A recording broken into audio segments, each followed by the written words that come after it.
नमस्कार, मैं भरत आपका स्वागत करता हूं डीएनयू झारखंड में। चले जानते हैं आज की छोटी बड़ी खबरों को। जिले के उत्कर्ष और आदर्श स्कूलों में नियुक्ति होंगे 157 शिक्षक, निकली वैकेंसी। पूर्वी सिंहभूम जिला में चयनित 19 आदर्श विद्यालयों तथा उत्कर्ष विद्यालयों के लिए संविदा आधारित शिक्षकों की नियुक्ति की प्रक्रिया शुरू हो गई है। इसके लिए जिला प्रशासन की ओर से विज्ञापन का प्रकाशन कर दिया गया है। जिले के उक्त विद्यालयों में 98 स्नातक शिक्षकों की नियुक्ति होगी। इन 19 स्कूलों में विषयवार शिक्षकों की नियुक्ति की जाएगी। इतिहास और नागरिक विषय में सबसे अधिक 18 शिक्षकों की नियुक्ति की जानी है। जानकारी के अनुसार संविदा के आधार पर नियुक्त इन शिक्षकों को मानदेय के रूप में 24,000 रुपये मिलेंगे। सभी स्कूलों में स्वीकृत पद के रिक्तियों के आधार पर ही नियुक्तियां होंगी। इस शिक्षक नियुक्ति का आवेदन करने की अंतिम तिथि 20 फरवरी है। सभी आवेदन निबंधित डाक से जिला शिक्षा पदाधिकारी के कार्यालय को भेजना है। आवेदन का फॉर्मेट समेत विस्तृत जानकारी जिला प्रशासन की आधिकारिक वेबसाइट पर उपलब्ध है। एचईसी कर्मचारियों ने केंद्र सरकार को 17 फरवरी का दिया अल्टीमेटम, कहा वेतन का भुगतान करें नहीं तो होगा उग्र आंदोलन। एचईसी कर्मचारी बीते 90 दिनों से लगातार प्रदर्शन कर रहे हैं। अधिकारियों को पिछले 15 महीने से वेतन नहीं मिला है।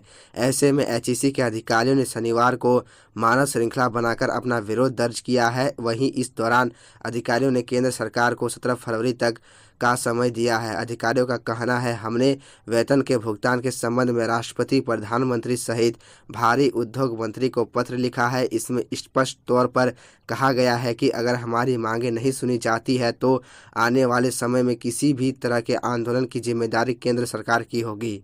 एचईसी कर्मियों और अधिकारियों ने अपनी लड़ाई लड़ने के लिए एक संयुक्त मंच एचईसी अधिकारी एवं कर्मचारी जनकल्याण संघ का गठन किया है।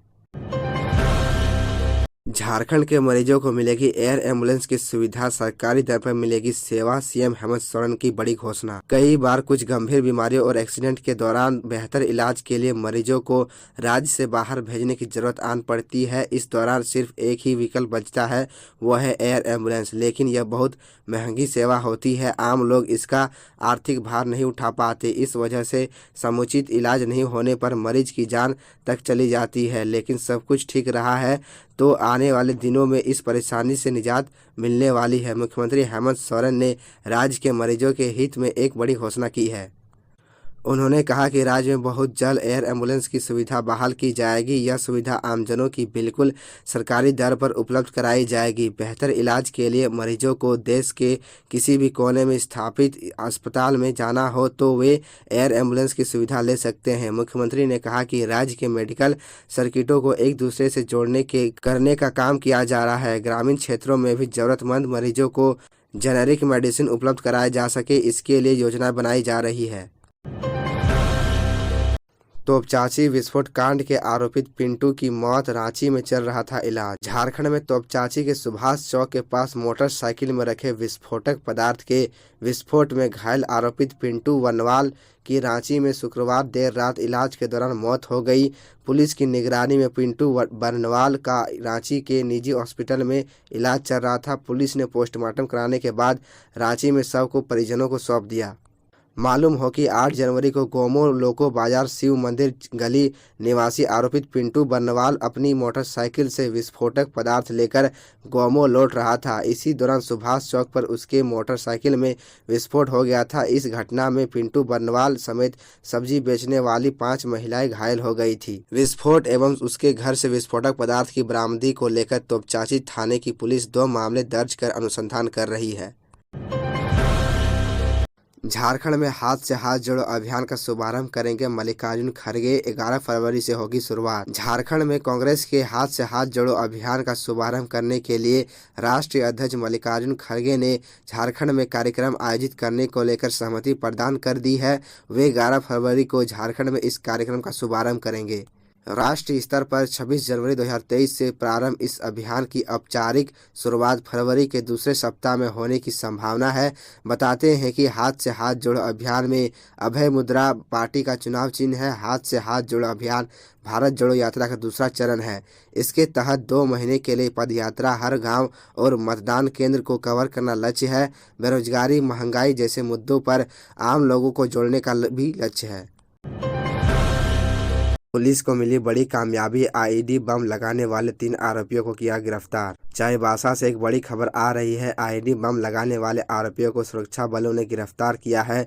सुरक्षा बलों की ये बड़ी कामयाबी मानी जा रही है। इस सिलसिले में पुलिस ने बताया कि जिले के एसपी आशुतोष शेखर को गुप्त सूचना मिली थी। इसी के आधार पर ये बड़ी कार्रवाई हुई है। छापेमारी के दौरान आईईडी बम लगाने वाले जिन 3 आरोपियों को गिरफ्तार किया है उनमें संजय मूर्ति, कोना मूर्ति और एक अन्य शामिल है। गोइलकेरा पुलिस ने बताया कि सभी को जेल भेज दिया गया है। पश्चिम सिंहभूम जिले में नक्सलियों के खिलाफ अभियान लगातार जारी है। जिले के गोइलकेरा और पोंटो थाना क्षेत्र में सुरक्षा बलों को काफ़ी परेशानियों का सामना करना पड़ रहा है। इन इलाकों में नक्सलियों ने सुरक्षा बलों को नुकसान पहुंचाने के लिए जगह जगह पर लैंडमाइंस बिछा रखी है।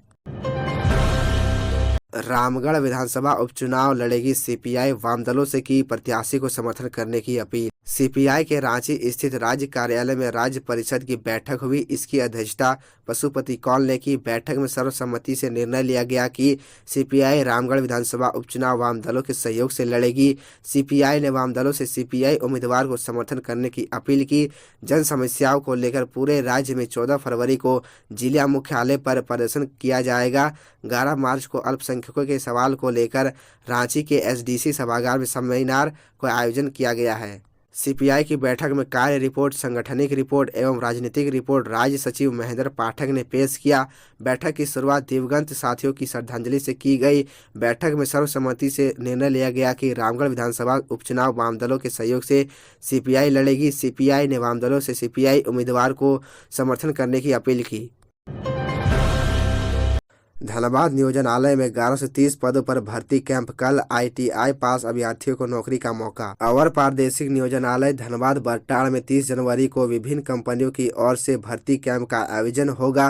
भर्ती कैंप के लिए 11 से 30 पदों की वैकेंसी जारी की गई है। 18 से 17 वर्ष तक के युवाओं का चयन किया जाएगा। आईटीआई पास युवाओं को मौका मिलेगा। सुबह 10:30 बजे से भर्ती कैंप की शुरुआत होगी। जॉब लोकेशन रोहतक हरियाणा, सनोटा उत्तर प्रदेश, पंचकुला व छत्तीसगढ़, फरीदाबाद हरियाणा है। जानकारों का कहना है कि mechanical operator, electrical operator, production operator समेत अन्य पदों पर नियुक्ति होगी। भर्ती कैंप से संबंधित सूचना श्रम नियोजन, प्रशिक्षण एवं कौशल विकास विभाग अवर प्रादेशिक नियोजनालय धनबाद ने जारी कर दी है। नियोजन पदाधिकारी ने जारी सूचना में कहा कि भर्ती कैंप में भाग लेने के लिए इच्छुक अभ्यर्थियों का झारखंड के किसी भी नियोजनालय में निबंधित होना जरूरी है। नियामक आयोग जल्द करेगा नई बिजली दरों का निर्धारण। जेबीवीएनएल ने दिया है 20% वृद्धि का प्रस्ताव। राज्य विद्युत नियामक आयोग ने नई बिजली दरों की तैयारी शुरू कर दी है। आयोग की माने तो साल 2023-24 के टैरिफ पिटीशन पर काम शुरू कर दिया गया है। इस पिटीशन के लिए आयोग ने अध्ययन शुरू कर दिया है। जेबीवीएनएल ने साल 2023-24 के लिए पिछले साल 30 नवंबर को आयोग को पिटीशन सौंपा था। ऐसे में इस साल आयोग की तैयारी है कि अप्रैल महीने से राज्य में नई बिजली दरें निर्धारित कर दी जाएगी।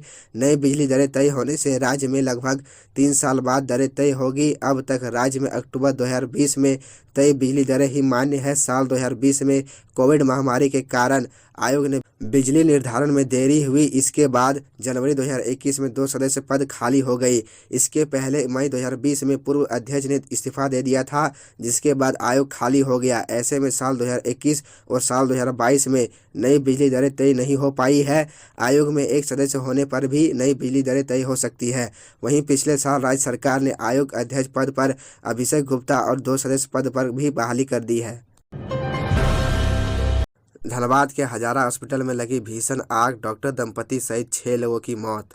धनबाद के प्रसिद्ध डॉक्टर सीसी हजारा अस्पताल में शुक्रवार की देर रात आग लगने से हजारा परिवार के 6 लोगों की मौत हो गई है। मृतकों में डॉक्टर विकास हजारा, उनकी पत्नी डॉक्टर प्रेमा हजारा, भगना सोहेल, खाना बनाने वाली तारा एवं डॉक्टर विकास के 2 अतिथि शामिल हैं। सभी की मौत आग से जलकर नहीं बल्कि जहरीली धुएं से दम घुटने के कारण हुई है। बताया जा रहा है कि शॉर्ट सर्किट से रात करीब 1:30 बजे आग लग गई और घर के अंदर सभी लोग गहरी नींद में थे। अस्पताल कर्मियों ने करीब 2:30 बजे बैंक मोड़ थाना एवं अग्निशमन दल को सूचना दी। सूचना पाकर बैंक मोड़ थाना पुलिस एवं अग्निशमन टीम पुराना बाजार एक्सचेंज रोड स्थित हजारा अस्पताल पहुंची। सुबह करीब 2:45 पर दमकल टीम मौके पर पहुंची। सभी शवों को निकालकर शहीद निर्मल महतो मेडिकल कॉलेज सह अस्पताल भेज दिया गया। बुरी तरह से गंभीर 4 लोगों को दूसरे अस्पतालों में भर्ती कराया गया है। हालांकि मौत से पहले डॉक्टर विकास ने खुद को बचाने के लिए काफ़ी जद्दोजहद किया। बाथरूम के टब और पानी का इस्तेमाल जरूर किया, लेकिन आग इतनी भयावह थी और कमरे के अंदर इतना ज़्यादा धुआं भरा हुआ था कि जान बचाना मुश्किल रहा होगा। तो यह थी झारखंड की टॉप बड़ी खबरें, और इसी तरह झारखंड की छोटी सी बड़ी खबरों को देखने के लिए आप हमारे चैनल DN न्यूज़ झारखंड को सब्सक्राइब कर ले और बेल आइकन को प्रेस कर ले, जिससे आपको झारखंड की हर छोटी बड़ी खबरों की अपडेट आप तक पहुंचता रहे।